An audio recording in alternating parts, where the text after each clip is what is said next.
Ini sebuah kisah kuno, Alkisah Timun Emas dan Raksasa. Pada zaman dahulu, hiduplah wanita sebatang kara bernama Mbok Lina. Dia sangat menginginkan seorang putri.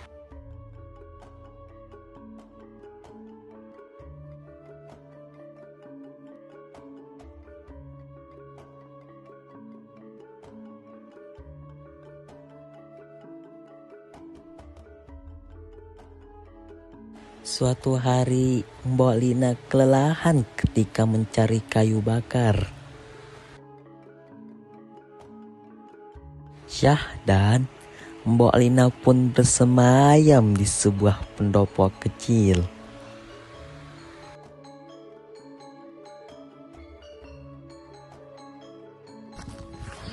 Namun sekonyong-konyong datanglah rasa sayang kuat dan besar. Ha ha ha ha. Hei wanita tua, serahkan anakmu sekarang juga. Tapi kan aku tidak punya anak. Jangan bohong.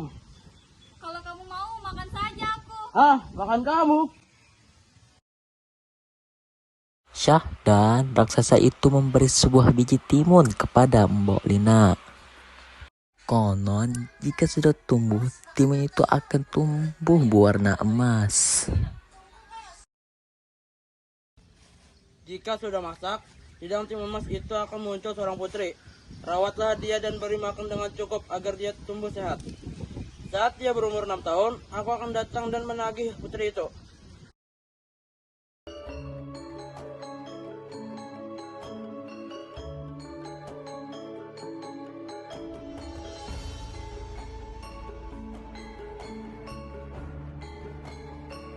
Mbok Lina pun segera mencari lahan kosong dan melakukan apa yang diperintahkan oleh raksasa tersebut,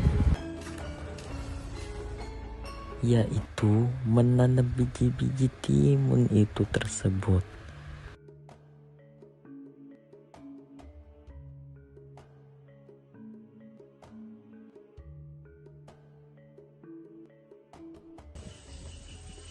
Waktu berlalu begitu cepat. Kini timun itu sudah masak dan sudah waktunya untuk dipanen.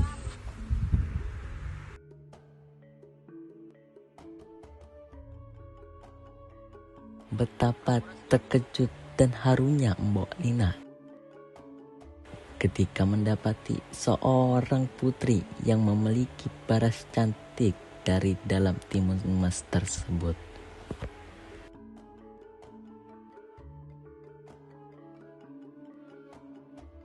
Mbok Lina pun lantas menamainya Timun Emas.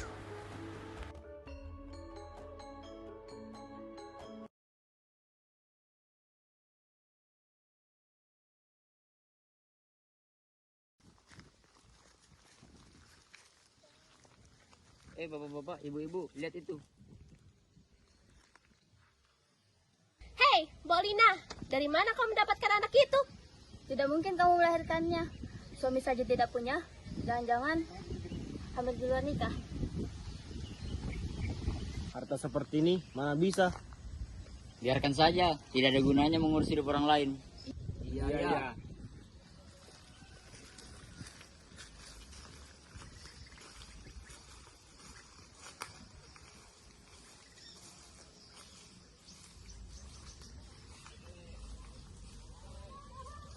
6 tahun kemudian, raksasa itu pun datang menagih janjinya.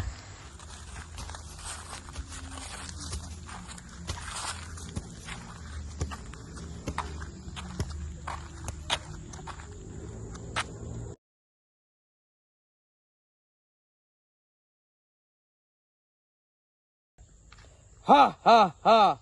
Serahkan anakmu sekarang juga. Begini, beri aku waktu 2 tahun lagi. 2 tahun lagi agar santapannya lebih lezat. Baiklah, 2 tahun. Kalau tidak, akan kumakan kalian berdua. Camkan itu. Ha ha ha ha. Mbok Lina sangat bingung memikirkan nasib putrinya. Hingga dalam suatu mimpi, seorang petapa menyuruhnya untuk pergi ke atas gunung.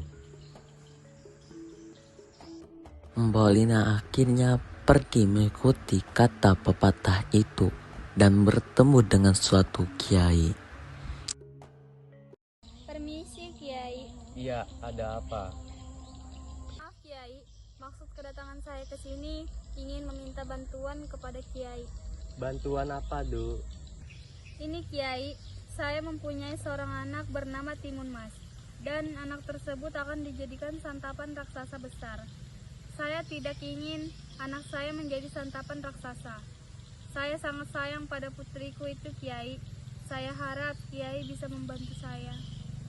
Baiklah, aku akan membantumu. Tunggu sebentar.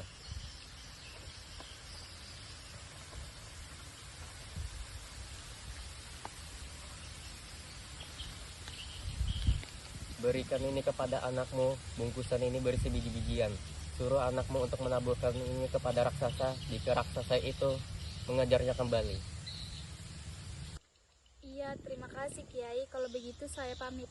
Baiklah, hati-hati.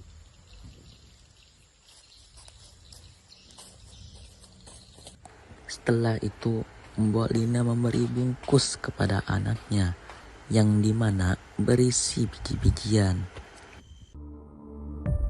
Namun tiba-tiba Timun Mas tidak sengaja bertemu dengan raksasa.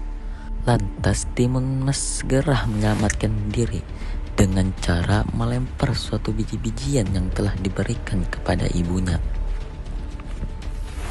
Lempar.